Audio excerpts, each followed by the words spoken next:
Nifty के पिछले 12 candle को अगर आप देखेंगे तो आप पाएंगे कि निफ्टी 500 के रेंज में कारोबार कर रहा है। ये देखिए 12 दिनों में ये जो रेंज है ये लगभग 450 500 का रेंज जो है वो बन रहा है निफ्टी के अंदर में। वैसे अगर आप पिछले 2 महीने का भी डेटा निकाल लेंगे तो एक बार इसको भी यहाँ पे हम लोग मेजर कर लेते हैं। तो इसे हम लोग यहाँ तक कर लेते हैं तो ये भी लगभग लगभग 1200 पॉइंट 1300 पॉइंट के आसपास का रेंज बन रहा है। अगर आप पूरा ऊपर तक ले जाते हैं तो 1400 1500 पॉइंट तक बन रहा है। लेकिन ये तो एक दो बार ही हुआ ना, बेसिकली ये है 1000 पॉइंट का एक रेंज 2 महीने से बना हुआ है और पिछले 12 दिनों से ये जो बॉक्स ऊपर का और नीचे का बना हुआ है इसमें कारोबार कर रहा है। अब दोस्तों पिछले जब 2 महीने का आप देखते हो कैंडल्स को वन डे टाइम फ्रेम में, तो आप इस बीच में मोमेंटम तो बिल्कुल भूल ही जाओ। बीच में कभी कभी मोमेंटम मिलता है बाजार में, लेकिन उसके बाद फिर मोमेंटम गायब। बाजार किसी भी डायरेक्शन में ट्रेड करे लेकिन मोमेंटम के साथ करे तो ऑप्शन बायर्स के लिए बहुत अच्छा रहता है। अदरवाइज साइडवेज मार्केट में मोमेंटम कम होने की वजह से आपको छोटा प्रॉफिट होता है और छोटा प्रॉफिट लेकर आप निकलते हो। अगर आप बैठते भी हो तो वापस से एक कैंडल आपके खिलाफ आता है जिससे आपको निकलना पड़ता है, मतलब आपको छोटा प्रॉफिट में निकलना पड़ता है। और इसका नतीजा ये होता है कि ट्रेड कई लेने पड़ते हैं कि थोड़ा प्रॉफिट को और बड़ा करे, इंक्रीज करे, और रिजल्ट अंत में क्या होता है, लॉसेस। क्योंकि रेंज में मार्केट जब काम करता है, एक खास रेंज पकड़ लिया, नंबर मैटर नहीं करता कि 500 में कर रहा है कि 1000 के रेंज में कर रहा है, एक रेंज में कारोबार कर रहा है। तो जब तक कि ये रेंज से निकलेगा नहीं तब तक वो वाला जो मोमेंटम मार्केट के अंदर में आप तलाश कर रहे हैं, जहां भारी भरकम पैसा आप बना रहे थे, जैसे कि ये मार्च भर में बाजार गिरता रहा और आप 150 200 रुपया पुट में लगातार पैसा बना रहे थे, वो आप इसमें तलाश रहे हैं तो वो होगा नहीं। देखो पिछले 5 दिनों को अगर आप देखोगे, ये 3 रेड कैंडल है जिसमें इसमें एक ये ग्रीन कैंडल है और ये रेड कैंडल।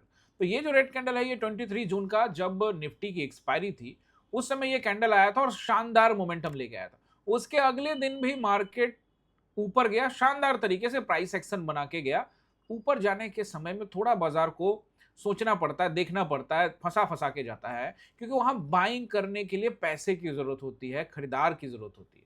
बेचने के समय बस एग्जिट करना होता है, पैनिक सिचुएशन होता है और मार्केट में तेजी के साथ में गिरावट होती है और पैसा बनता है। लेकिन ये जो बाजार है इसमें क्या हो रहा है, इसमें नीचे जो सपोर्ट है वहां पर तत्कालिक बाइंग हो रही है और ऊपरी स्तरों से तत्कालिक में सेलिंग हो रही है।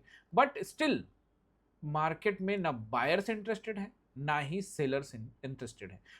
आपको आज से एक सप्ताह पहले एक वीडियो बना के ये बताया था ना, बहरूपीय बायर्स बहरूपीय सेलर्स। तो ये बहरूपीय वाला कॉन्सेप्ट क्या है? बहरूपीय वाला कॉन्सेप्ट ये है कि fresh buyers and the sellers are not interested. बिकवाली हो रही है, डेली आप देखेंगे एफआईआई बेच रहा है, डीआईआई खरीद रहा है। आपका पैसा है, आपने लगा रखा है इंश्योरेंस सेक्टर में, म्यूचुअल फंड में, कई जगहों पे वह पैसा है डीआईआई के पास, डीआईआई लगाता रहता है। लेकिन एफआईआई इस मार्केट को ऊपर नहीं जाने दे रहे, वो सेलिंग लगातार कर रहे हैं। और ऐसे में क्या हो गया कि भारतीय इन्वेस्टर्स परेशान हो गए, खासकर रिटेलर्स इन्वेस्टर। क्योंकि पिछले कई सालों को अगर आप देखोगे बाजार एक रेंज में ही है। आप देख लीजिए यहां पर हम थे 2024 के आसपास, 2 साल से भी अधिक हो गया, लेकिन हम इसी रेंज में हैं और उसी रेंज में निचले स्तरों पे है, ना कि ऊपरी स्तरों पे। ऊपरी स्तरों पे 26,000, हम वहां से 2000 पॉइंट, अभी भी 2500 पॉइंट नीचे ही ट्रेड कर रहे हैं। और दोस्तों ये जो ट्रेंड लाइन गुजर रहा था उसके भी आज हम कोशिश भी नहीं की उसकी टेस्टिंग करने के लिए, वहीं पर रहे। तो कहीं ना कहीं अभी भी ये जो ट्रेंड लाइन जो नजर आ रहा है आपको, ये कहीं ना कहीं सेलर्स का अड्डा है। और जब भी बाजार इसके पास पहुंचता है सेलिंग होती है, यहाँ भी से भी सेलिंग हुई, यहाँ भी सेलिंग हुई। और फिर कल ये जो आपने 3 दिन पहले देखा 25 जून को ब्रेकआउट दिया फेक, लेकिन उसी दिन वापस आके नीचे आया और 2-3 दिन लगातार नीचे आपको नजर आया बाजार।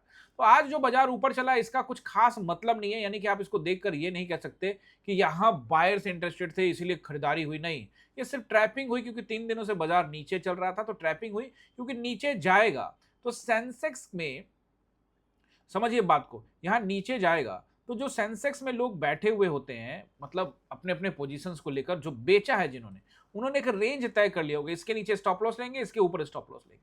तो इसके नीचे जाता तो पैनिक सिचुएशन हो सकता था, इसलिए फिर से आज क्या किया, ग्रीन कैंडल बना दिया। अब कल जब मार्केट को गैप अप करके गिराएगा या फ्लैट खोल के या जैसे भी गिराएगा, जिसके चांसेस ज्यादा लगते हैं, गैप अप के बाद भी नीचे आने के चांसेस लगते हैं, तो ऐसी स्थिति में बाजार ने एक 140 पॉइंट का बढ़त निकाल लिया है। तो अगर वहां से गिरता भी है 150-200 पॉइंट तो फिर यहीं के यहीं पहुंचेगा। तो वही मैं कह रहा हूं कि 12 दिनों से, पिछले 12 डेज से मार्केट जो एक रेंज में कामकाज कर रहा है। तो ऐसे में एक ऑप्शन बायर्स के लिए जो इंपॉर्टेंट चीज है वो मोमेंटम। मोमेंटम तो मिला लेकिन आज मोमेंटम नहीं था। 5 मिनट के टाइम फ्रेम में देखेंगे क्या कुछ बाजार में हुआ है और क्या कुछ मेरा पोजीशन था। नमस्कार दोस्तों, सिन्हा स्टॉक्स के एक और लर्निंग वीडियो में आप सभी का बहुत बहुत स्वागत है। बैंक निफ्टी 500 पॉइंट के आसपास में ऊपर है, निफ्टी 140 और सेंसेक्स जिसकी कल एक्सपायरी है, जिसमें डिटेल में बताने वाला हूं, यहाँ पे 440 पॉइंट के आसपास में ऊपर क्लोजिंग मिला है। अब मेजर कंपोनेंट्स को भी देखेंगे और इन सभी इंडेक्सेस को भी हम लोग देखने वाले हैं और समझने वाले हैं कि बाजार आखिर चाहता क्या है और एक ऑप्शन बायर्स को क्या कुछ करना चाहिए और मैंने आज क्या कुछ किया है। तो पहले बैंक निफ्टी को देखते हैं। बैंक निफ्टी को अगर आप देखेंगे तो बैंक निफ्टी वही है, देख रहे हो ना, जो कल बात की थी कि कायदे से ये डब्लू पैटर्न के ऊपर ही है। कायदे से क्या है, डब्लू पैटर्न के, ये जो डब्लू पैटर्न बनाया था और इसका जो नेक है, नेक के ऊपर में ही है। यानी कि कल भी मैंने आपको कहा था कि 3 रेड कैंडल देखने के बावजूद भी अभी इसको आप पूरा बेयरिश तो नहीं मान सकते। अब आज फिर से ये ग्रीन कैंडल बनाया है तो कहीं ना कहीं इस नेक पर ये टाइम बिताने में कामयाब हो गया है। तो टाइम तो बिता रहा है, तो अब ब्रेकआउट चाहिए, ब्रेकआउट एंड देन फिर वंस अगेन सस्टेन। एक और चीज है दोस्तों, अगर बैंक निफ्टी अकेले ही 62,000 फिर से 62,000 की टेस्टिंग करने का सोच रहा है, या जिससे इससे पहले जो अपना ऑल टाइम हाई लगाया था उसकी टेस्टिंग करने का सोच रहा है, तो फिर ऐसा हो सकता है। तो ऐसी स्थिति में निफ्टी भी थोड़ा जरूर ऊपर जाएगा। लेकिन दोस्तों अभी जो सिचुएशन है मार्केट का, उसमें बायर्स कतई भी इंटरेस्टेड फिलहाल नजर मुझे तो नहीं आ रहे हैं। बैंक निफ्टी को लेकर मैंने आपको पहले भी बोला हुआ है कि ये बुलिश जरूर लग रहा है, लेकिन यहाँ ट्रैपिंग कभी भी हो सकती है क्योंकि इसको सेल करने में ज्यादा टाइम नहीं लगेगा। इसने हजार पॉइंट 3 दिन सेल करने हैं, ये नीचे आ जाएगा वापस से। खैर, ये जो होगा सो होगा। फिलहाल हम 58,000 के ऊपर में हैं और हम नोट करिए सपोर्ट एंड रेसिस्टेंस। सबसे पहले रेसिस्टेंस नोट कीजिए। देखिए 58,300 के आसपास का एरिया रहेगा, 500 के आसपास का एरिया रहेगा और फिर 700 के आसपास का एरिया रहेगा। अभी फिलहाल इसके ऊपर तो मुझे नजर नहीं आता है। और आज भी जो मुझे नजर आया कि ऊपर जाता वो खरीदार नहीं थे, वो स्ट्रैपिंग थी। 3 दिन नीचे आया था, थोड़ा खींच खाच के ऊपर ले गया। नीचे की तरफ अगर आप देखते हैं तो 58,000 राउंड नंबर के पास है, तो फिर रहेगा 57,700 के आसपास का एरिया, फिर 500 के आसपास का एरिया और फिर 300 के आसपास का एरिया। इसके नीचे भी फिलहाल जाता हुआ नजर नहीं आ रहा है। वैसे तो आज का जो लो है वो भी इंपॉर्टेंट रहेगा, यानी कि आज का अगर आप लो देखते हैं तो वो 500 के आसपास का एरिया है, तो उसको ब्रेक करेगा तो 300 के आसपास आएगा, 57,300। और अगर उसको भी ब्रेक करता है तो फिर इसकी टेस्टिंग होगी, दैट इज 57,000। दोस्तों इसकी चांसेस जरूर बन सकते थे 57,000 के, बट फिलहाल तो मार्केट ऊपर में है। तब देखते हैं मार्केट सेंसेक्स के एक्सपायरी की वजह से क्या कुछ निर्णय अभी जो लिया वो तो दिख रहा है आपको, अब क्या कुछ कल लेगा वो देखने को कल मिलेगा। एचडीएफसी को देखें उससे पहले सेंसेक्स को देख लेते हैं। सेंसेक्स को अगर आप देखते हैं तो कल इसकी एक्सपायरी है और इसकी एक्सपायरी है तो इसने क्या कुछ किया है। कहानी तो इसकी भी वैसे ही है, निफ्टी की तरह ही, दोनों का एनालाइज सेम ही होता है दोस्तों। तो ये जो है वो आपको जो कामकाज कर रहा है 77,000 के राउंड नंबर के पास, वो उससे कुछ 80 पॉइंट के आसपास, 80 पॉइंट नीचे है।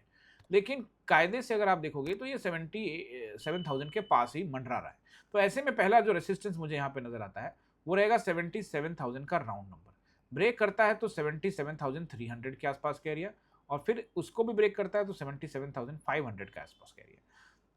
इसकी ब्रेक करने की संभावना बहुत कम है, लेकिन 77,700 यानी कि 777 ये आपको यहाँ पर रैली होती है तो दिख सकता है। लेकिन मेरा जो सोच है बाजार को लेकर, जो कि मैं आपको निफ्टी में समझाने वाला हूँ, वो क्या है वो मैं आपको बताऊंगा।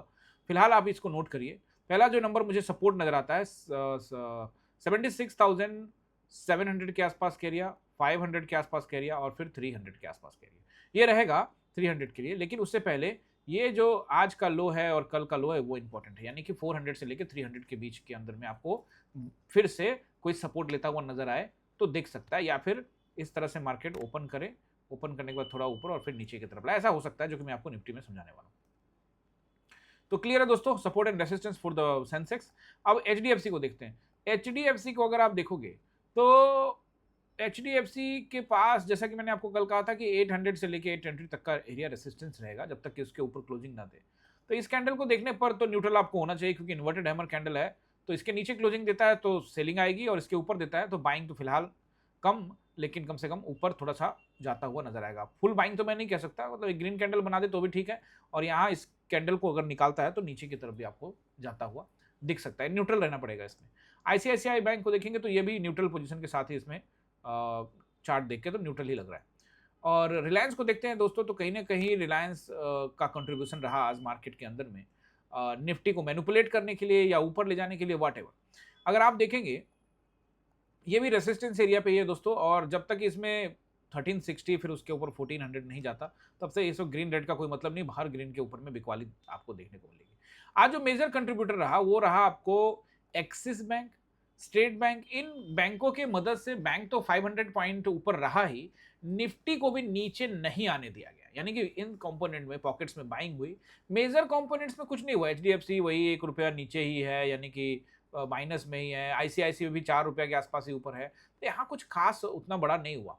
रिलायंस में जरूर 1% से ऊपर का उछाल रहा है, लेकिन एक्सिस, एसबीआई, भारतीय एयरटेल में आपको यहाँ पे खरीदारी देखने को मिली। लेकिन दोस्तों इन सब में जो खरीदारी है वो भरोसेमंद फिलहाल तो नजर नहीं आती, बिकवाली देखने को मिल सकती है, यानी कि इसमें भी हम फिलहाल न्यूट्रल रहेंगे। ऊपर देख सकते हैं कि ब्रेकआउट हो रहा है स्टेट बैंक में, तो जा सकता है, जाने का तो जा सकता है, बट यहाँ पे कुछ भी कहना सही नहीं है। यहाँ से रेड कैंडल भी आपको आता हुआ दिख सकता है। एक बार फिर से इन्फोसिस और टीसीएस को अगर आप देखेंगे तो यहाँ 2% के आसपास में, 2.5% के आसपास में टीसीएस में, और इन्फोसिस में लगभग 1.5%, 1.5% के आसपास में, यानी कि still the selling is completely जारी है। अब ऐसे में देखोगे आप तो ये हम बहुत तेजी से 2020 की तरफ बढ़ते हुए नजर आ रहे हैं। हालांकि कोरोना में तो हम इसमें 500 तक चले गए थे, उससे तो अभी हम काफी ऊपर है, लेकिन हम 2020 की तरफ बढ़ रहे हैं, जो कि 850 तक का आसपास का एरिया बनता है दोस्तों। तो ऐसे स्थिति में यहाँ पैनिक सिचुएशन के अंदर में इन्फोसिस बाइंग करे कि नहीं करे, एक्सपर्ट्स लगातार इस बात को सलाह दे रहे हैं कि यहाँ पे बाइंग नहीं करिए, लेकिन दोस्तों ये जितना करेक्शन हो चुका है, यहाँ बाइंग नहीं करोगे, रिस्क नहीं लोगे, तो वो मजा भी नहीं मिलने वाला। वैसे मैं आपको बता दूं, स्टॉक मार्केट में किसी भी कंपोनेंट में पैसा लगाना या शेयर में पैसा लगाना जोखिम भरा होता है, इसके लिए नॉलेज होना चाहिए और आपके पास कोई ऐसा व्यक्ति होना चाहिए जिससे आप सलाह ले सकें। और वैसे आप चाहें तो इस चैनल पर बने रहिए, धीरे धीरे आप सीख जाएंगे और खुद एक्सपर्ट बन जाएंगे। ये चार्ट रीडिंग करिए, चीज़ों को समझिए, मैनेजमेंट करिए, मनी मैनेजमेंट करिए, कैपिटल मैनेजमेंट करिए, कितना खरीदना है, कितना कब खरीदना है, वो सब चीज़ें हैं बहुत इंपॉर्टेंट। तो फिलहाल तो यहाँ पर आईटी में बिकवाली देखने को मिल रही है। अब चलिए हम निफ्टी में आ जाते हैं। निफ्टी को अगर आप देखते हो तो सबसे पहले मैं काम करता हूँ 5 मिनट के टाइम फ्रेम में अपना पोजीशन बताता हूँ। देखो 5 मिनट के टाइम फ्रेम में निफ्टी में अगर आप देखोगे तो पोजीशन जो है वो क्या था मेरा, तो देखो मैं तो एग्रेसिव गया था, मैं एग्रेसिव जाता ही हूँ, मैं उसमें कोई कॉम्प्रोमाइज तो करता नहीं हूँ, आप जानते हैं मैं एग्रेसिव गया। तो जब मैं एग्रेसिव गया तो कहाँ गया, थोड़ा वेट किया, ये पहला कैंडल आ गया आपका 9:15 में, थोड़ा वेट किया और 9:30 या 35 मिनट के कैंडल में मैंने यहाँ पे एंट्री बना ली। ठीक है ना, ये मैं आपको दिखा देता हूँ। 9:30 टुडे, हाँ 9:25 वाले कैंडल में, या 25 को ही यहाँ पे ट्रेड एग्जीक्यूट करने के लिए बोला, जो कि कुछ खास चला नहीं, 240 रुपये से लेके 255 रुपये के 10-15 रुपये के आसपास में दिखाया, और उसके बाद हमें बिठाए रखा काफ़ी देर तक। दोस्तों यहाँ पर 5 मिनट के टाइम फ्रेम में जो मैं आपको समझाना चाह रहा हूँ, देखो हमने यहाँ पर ट्रेड इनिशिएट किया, क्या सोचा, यहाँ कोई लॉजिक है इनिशिएट करने का कि बस गए और ले लिया, नहीं ऐसा कुछ नहीं है। हमने वेट किया 25 कैंडल यानी कि 10 मिनट वेट करने के बाद हमने ये एरिया कल का जो जहाँ से ये रिजेक्शन मिला था इसको रेसिस्टेंस माना कि इसके ऊपर से रेसिस्टेंस हो सकता है, 980 रेसिस्टेंस हो सकता है। स्टॉप लॉस जो है वो हम पर्सनली, जो मेरा स्टॉप लॉस था वो 24,040 के ऊपर में क्लोजिंग दे थोड़ा टाइम बिताया तो फिर देखेंगे, अदरवाइज 24,027 पर मैंने यहाँ पे ग्रुप में दे रखा था कि आप 27 के ऊपर में अपना स्टॉप लॉस दे सकते हो। छोटा तो 980 था जिनके कैपिटल कम है, और जो मेन स्टॉप लॉस था वो था 27। हालांकि 27 के ऊपर में भी क्लोजिंग दिया, तो इसमें आप मान सकते हो कि यहाँ पे जो है एसएल हिट हो गया, इसमें कोई दो राय नहीं है। उसके बाद सेकंड ट्रेड जो है जो हमने इनिशिएट किया वो भी देख लेते हैं। लॉट साइज कम करने के लिए साफ साफ बोल दिया था, क्योंकि ज़्यादा मुझे जो है इम्पॉर्टेंट लगा नहीं कि बहुत बहुत ज़्यादा मोमेंटम आएगा, ऐसा मुझे दिखा नहीं। तो इसको अगर आप देखते हो तो यही कोई 35 रुपये से लेकर 55 रुपये 20 रुपये के आसपास इसमें दिखाया। तो कुल मिला के इट्स लॉस डे, बिकॉज यहाँ पे एक एसएल हिट हुआ और दूसरा में भी कुछ खास पैसा मिला नहीं, ठीक है ना। लेकिन दोस्तों यहाँ पर प्लानिंग क्या है कि यहाँ मैंने अपना लॉट साइज को बहुत कम रखा था। मैं वेट कर रहा था कि एक बार रिजेक्शन मिलेगा तो अच्छा लॉट बढ़ाऊंगा, लेकिन यहाँ से तो रिजेक्शन मिला नहीं, चलता चला गया। अगर रिजेक्शन मिलता, मैंने आपको हमेशा समझाया हुआ है कि लॉट कैसे बढ़ाया जाता है, इससे पिछले कई वीडियो को देखेंगे तो पता लग जाएगा। तो बैठे रहे आराम से कम लॉट के अंदर में, और फिर फाइनली 1-2 बार एवरेज करने का मौका मिला और यहाँ ऊपर में एवरेज किए। तो उस हिसाब से प्राइस जो है जो मैंने खरीदा था लगभग 250 के अराउंड में, वो प्राइस मेरा जो है 224 के आसपास में, 224 रुपये के आसपास में रहा। तो वो नहीं आया प्राइस टिल एंड तक में 190 के आसपास में, 180 के आसपास में ये बंद हो गया और मैंने 182 पे काट दिया। यानी कि एक छोटा स्मॉल स्टॉप लॉस जो कि आप 40 पॉइंट के आसपास का कह सकते हैं। लॉट भी ज़्यादा बड़ा मैंने नहीं रखा था, यानी एवरेज किया भी था तो छोटे छोटे ही लॉट।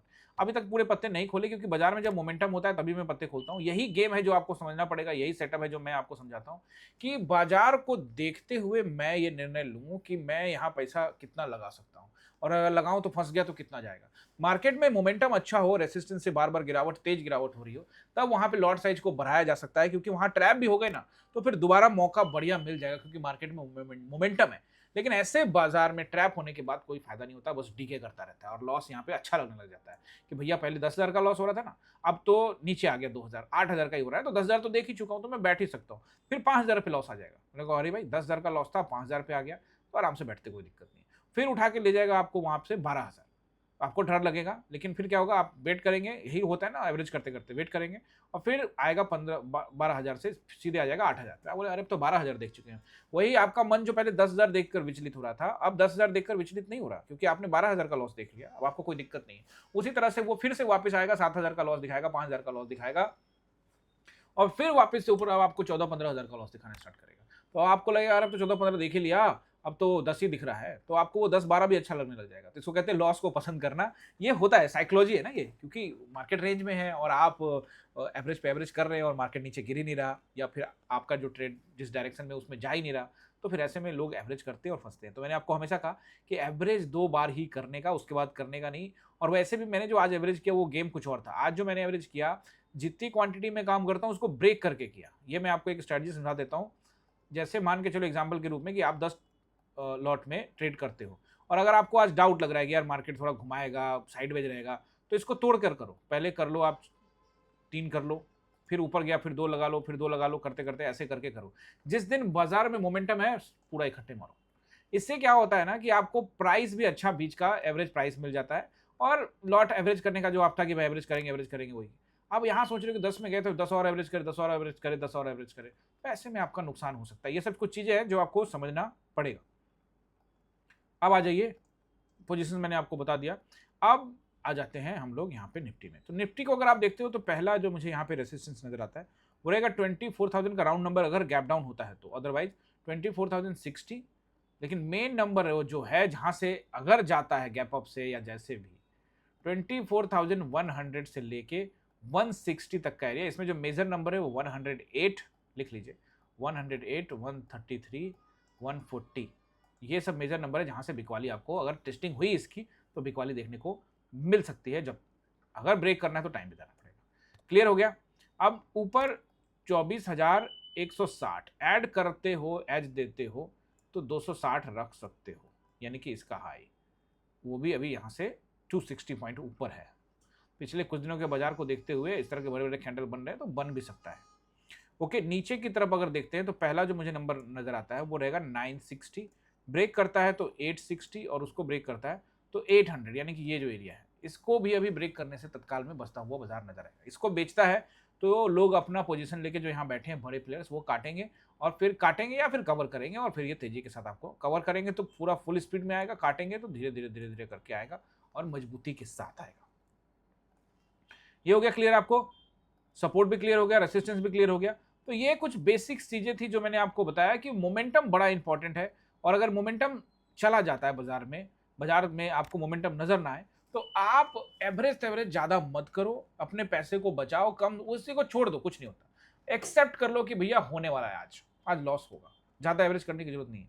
तो मैंने ब्रेक किया उसको, ना कि एवरेज किया, मैंने उसको टुकड़ों में बांट दिया एग्जाम्पल के रूप में कि अगर आप 10 में करते हो तो 3-3 में करो, कि आपका वो वाला भी हो गया कि भाई एवरेज भी कर लिया आपने और लॉट साइज भी आपका वही है, तो बैठने की क्षमता बढ़ जाएगी। अब रही बात दोस्तों यहाँ पे कि बाजार कल कुछ क्या कर सकता है, सपोर्ट रेसिस्टेंस तो मैंने आपको बता दिया।